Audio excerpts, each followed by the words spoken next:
గుంటూరు పశ్చిమ ఎమ్మెల్యే గల్లా మాధవి భర్త రామచంద్రరావు మాట్లాడుతున్నారు. ఇప్పుడు లైవ్ చూద్దాం.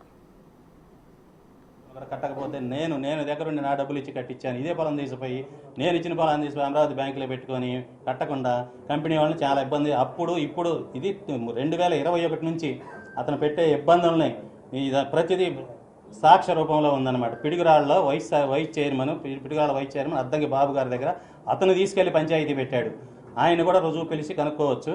అతను కూడా వెంకట్రావు ఇది నీకు పద్ధతి కాదు అని చెప్పి ఒకటి షెడ్యూల్ చేసి పంపించాడు. కానీ అతనికి అనుకూలంగా జరగకపోతే అక్కడ నుంచి ఇంకొకరికి వెళ్ళిపోతాడు. అట్లా రకరకాలుగా ఇప్పటికీ ఒక 10 మందిని ఇన్వాల్వ్ చేసి 10 మంది దగ్గరికి వెళ్ళాడు. ఇప్పుడు కొత్త డ్రామా తెరదేపి ఇప్పుడు వీళ్ళు ఎదిగారు, ఏదో ఎమ్మెల్యే అయ్యారు, రాజకీయంగా వీళ్ళని ఏదో బ్లేమ్ చేద్దాం, వీళ్ళ దగ్గర నుంచి ఇదివరకు ఒకసారి ఇట్నే డిమాండ్ చేస్తే కోట్లు ఇచ్చారు, రోడ్లు పగలగొట్టినా కూడా కనీసం కేసు కూడా బుక్ చేయలేదు. అప్పుడు ఇచ్చిన డబ్బులతో పాటు ఇప్పుడు కూడా ఇంకా ఎక్కువ ఇస్తారనే దురుద్దేశంతో అతను ఇవన్నీ చేస్తున్నాడని చెప్పి ఇది రుజువుతో సహా నేను నిరూపించగలుగుతున్నాను. మీరు ఏదడిగినా కానీ నేను ప్రతిదీ పేపర్తో సహా రుజువుతో సహా అతని హ్యాండ్ రైటింగ్తో సహా ఇవ్వగలుగుతాను.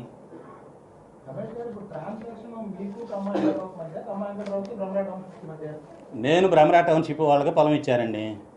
నాకు కమ్మ వెంకటరావు అనే అతను 30 లక్షలు అప్పిచ్చాడు. అతను హ్యాండ్ రైటింగ్తో రాసింది ఇదిగో చూడండి. ప్రతి నెల ₹2 వడ్డీ లెక్క తీసుకుంటున్నాడు. ఇది వెంచర్ రూపంలో మారి ఎక్కువ డబ్బులు వస్తునేటప్పటికీ అతను ఆశపడి నేను ఇచ్చింది ఇంతకుముందు ₹2 వడ్డీ లెక్క ఇదిగో మా అమ్మాయి పేరు, మా మేనల్లుడి పేరు, వాళ్ళ నుంచి ఫోన్పేలు కొట్టిన డబ్బులు 11 లక్షల రూపాయలు, 11కి 22,000. ఇప్పుడు ఏంటంటే ఎక్కువ డబ్బులు ఇవ్వాలని ₹10 లెక్క వడ్డీ కట్టి అతని హ్యాండ్ రైటింగ్తో ₹10 అదే అమౌంట్ అదే ₹10 లెక్క వడ్డీ లెక్క అతని హ్యాండ్ రైటింగ్తో కట్టినవి ఉన్నాయి. చూద్దరు కానీ రండి. ఇదిగోండి, ఇది అతని రైటింగ్. అదే 19 లక్షలు, 11 లక్షలు. ఇదిగో ఇది అదే 11 లక్షలు, 19 లక్షలు. దీనికి ₹2 వడ్డీ కొన్నాళ్ళు కట్టాడు. అంటే వెంచర్ రూపంలో మారగానే నాకు ₹10 వడ్డీ, 8 నెలలకు 25 లక్షలకి ₹20 లక్షల వడ్డీ అని లెక్కేసి పంపించాను స్లిప్. ఇదిగోండి. వాస్తవంగా అయితే బ్రహ్మరా టౌన్షిప్కి నేను పొలమైంది, అతను కాదు. అతను నాకు వడ్డీకి ఇచ్చిన అతనితో పాటు ఈ గుండా సుబ్బారావు గారు ఇంకా 4-5 దగ్గర నేను వడ్డీ అన్ని డబ్బులు నా దగ్గర ఉండవు కాబట్టి నేను తీసుకున్న మాట నిజము. ఆ 3 ఎకరాలు నా పొలం, నాది అని అతను రుజువు అతను హ్యాండ్ రైటింగ్తో రాశారు. చూడండి, ఫోన్ రికార్డులు కూడా ఉన్నాయి. 22 ఒక నెల డబ్బులు ఇవ్వకపోతే 22,000 ఇచ్చాడు, 2 నెలలు ఇవ్వట్టుంది మనవాడి దగ్గర అని చెప్పి పక్క వాళ్ళతో మాట్లాడి రికార్డులు ఉన్నాయి. భూమి నాది, ఇంట్రెస్ట్ అతని హ్యాండ్ రైటింగ్తో కొన్న రైతు అమీదు శ్రీలక్ష్మి అని రాసి ఉన్నది. అదే ₹2 వడ్డీ కట్టాడు, అదే ₹10 వడ్డీ కట్టాడు. అతని భూమి అయితే వడ్డీ కట్టి నాకు ఇవ్వడగా స్లిప్పు. భూమి లేదండి, అది నా భూమి అండి. అది భూమి నాది. ఇప్పుడు ఈయన ఇచ్చాడు నాకు ఫైనాన్స్. ఈయన పేరు మీద, వీళ్ళ తమ్ముడి పేరు మీద, ఈయన తాలూకు పేరు మీద 18 ఎకరాలు నేను ఈయనకు కూడా 18 ఎకరాలు పెట్టాను. ఇచ్చారు. ఆయన వచ్చి టైంకి రిజిస్టర్ చేశాడు. అతని డబ్బులు అతను తీసుకున్నాడు, నా డబ్బులు నాకు ఇచ్చాడు. ఇప్పుడు అతను ₹11 లక్షలు ఇస్తే ఇంకో 10 లక్షలు పెట్టి కొన్నామండి. ఇద్దరం కలిసి ఆయన 11 నేను 10 పెట్టి ఆయన పేరు పెట్టాను. నేను రిజిస్ట్రేషన్ ఉంది కాబట్టి ఆరోపణ చేస్తాను. పంది అయితే వడ్డీ లెక్కెట్టేస్తాయండి. చూడండి, 11 లక్షలు, 19 లక్షలు సార్. రిజిస్ట్రేషన్ వాల్యూ అక్కడ 9 లక్షలు ఉందండి ఎకరానికి. మేము అప్పట్లో 15 లక్షల రూపాయలకి కొన్నాము. రిజిస్ట్రేషన్ 9 ఉంది.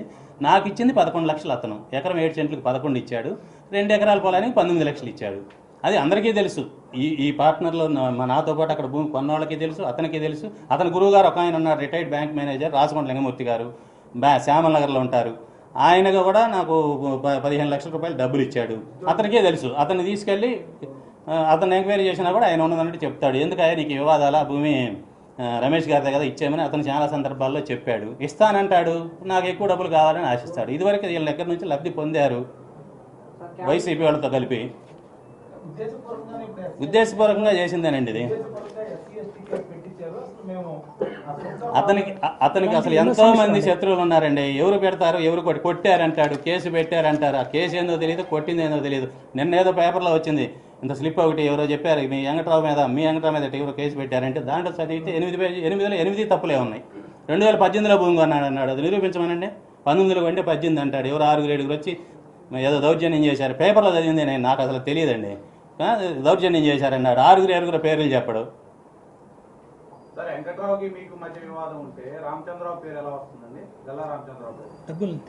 అంటే వెంకట్రావుకి నాకు వివాదం అంటే నేను వడ్డీకి తీసుకున్నాను సార్. నేను ఇచ్చే క్రమంలో అతను ₹2 వడ్డీ అడుగుతున్నాడు, ఇచ్చాడు. ₹10 వడ్డీ అడుగుతున్నాడు. ఈరోజు ఈ భూమి రామచంద్రరావు గారికి నేను అమ్మిన క్రమంలో ఆ రామచంద్రరావు గారు రీచ్ చేయమని నన్ను కదా అడిగేది. నన్ను అడుగుతున్నాడు, నేను అతన్ని అడిగా. ఇది 2021 నుంచి జరుగుతున్న క్రమంలో అతను కూడా అడిగి ఉండొచ్చు వాళ్ళు. ఎందుకంటే అతను రామచంద్రరావు గారు ఇంటి గృహప్రవేశానికి కూడా మేము అందరం కలిసి వచ్చాము. అతను రామచంద్రరావు గారికి కూడా తెలుసు అతను, ఎందుకంటే భూమి అందరం కలిసి తిరుగుతున్నాను. మాకు డబ్బులు ఇచ్చిన వాళ్ళు మరి వసూలు చేసుకోవడానికి వాళ్ళు తిరుగుతుంటారుగా. ఆ క్రమంలో రామచంద్రరావు గారికి తెలుసు. రామచంద్రరావు గారు ఏమైనా అడిగారేమో, ఎందుకంటే ఆయన మరి 100 మంది కంపెనీ అమ్మి ఉంటారు కదా భూములు. వాళ్ళని సాటిస్ఫై చేయాలిగా, వాళ్ళ భూములు వాళ్ళకి అప్పచెప్పాలిగా. వాళ్ళ వెంచర్ వేసిన తర్వాత వాళ్ళ ప్లాట్ వాళ్ళకి అప్పచెప్పాలిగా. మరి ఎవరు తీసుకొని వాళ్ళకి ఏంటంటే వాళ్ళు ఏం అప్పచెప్పగలుగుతారు వాళ్ళకు? వాళ్ళిద్దరి మధ్య అగ్రిమెంట్ జరగలేదండి. బ్రహ్మరాంబ టౌన్షిప్ తో ఈయన కమ్మ వెంకట్రావు డైరెక్ట్ గా అగ్రిమెంట్ చేసుకోలేదా? భూమి నాది కదండి. చేసుకున్నారా లేదా? దాన్ని చేసుకోవాలి. నేనుగా వాళ్ళకి ఇవ్వాల్సింది. అగ్రిమెంట్ ఆయన పెట్టాడు కదా. ఏది ఈ 4 ఎకరాలు, ఈ 3 ఎకరాలు 7 సెంట్ల 4 ఎకరాల 97 సెంట్లు ఆ భూమి కూడా నేనేనండి, నా భూమి. ఆయనే డైరెక్ట్ గా అగ్రిమెంట్ చేసినట్టుంది. అవును, అది మొత్తం 8. ఇప్పుడు అది రిజిస్ట్రేషన్ ఇప్పుడు అయిపోయింది, సంవత్సరంన్నర క్రితం అయిపోయింది. ఇప్పుడు వచ్చిన సందర్భం ఏంటంటే ఎకరం 7 సెంట్లు గుండా లక్ష్మి గారని పిడుగురాళ్ళ ఆమె దగ్గరకు ఉన్నది. ఇప్పుడు ఆయన ఎలిగేషన్ చేస్తుంది 4 ఎకరాల 97 సెంట్ల మీదే. 4 ఎకరాల 97 ఆల్రెడీ రిజిస్ట్రేషన్ కూడా అయిపోయింది. ఎలిగేషన్ ఏముంది? రిజిస్ట్రేషన్ అయిపోయింది, డబ్బులు తీసుకున్నాడు. ఎలిగేషన్ ఏముంటది? దానికి సంబంధించినటువంటి పేమెంట్లు ఏవైతే చేశారో అవన్నీ చెక్ బౌన్స్ అయినాయి అనేది ఆయన ఎలిగేషన్ చేస్తున్నారు. సార్ పొలం అమ్మింది నేను, అతని పేరు మీద ఉంది. అదే సార్, అతని పేరు మీద ఉంది. అతను అగ్రిమెంట్ చేయాలిగా, చేశారుగా. అతని డబ్బులు అతనికి ఇచ్చారుగా. ఇవ్వకపోతే చెక్కులు ఉండే బౌన్స్ ఉండే తెలుస్తుందిగా. ఎక్కడ? ఈ పొలం మీద, ఆ 4 ఎకరాల మీద కాదు. అదే అతను అంతే చెప్తాడు సార్. ఈ సర్వే నెంబర్ చూడండి, నేను చెప్పేదండి సార్. గురిజాల కేసు ఉండే పొలము, ఆ 4 ఎకరాల 90 సెంట్లు. ఒకటో కాదో మీరు పత్రికాముఖంగా మీరు తేల్చేసేయండి. మరి అగ్రిమెంట్ ఉంది 490. ఇప్పుడు చేయాల్సింది 3 ఎకరాల 7 సెంట్లు. అది కూడా తప్పండి. 3 ఎకరాల 7 సెంట్లు ఇప్పుడు ఎక్కడుందో మనం అందరం వెళ్దాం. అది ఎక్కడో లాస్ట్ ఉంటుంది, రోడ్డు అమ్మటి లేదు. రోడ్డు అమ్మటైనా అతను అంతే చెప్తాడు. మీకు కూడా చెబుతాడు, నాకు కూడా చెబుతాడు.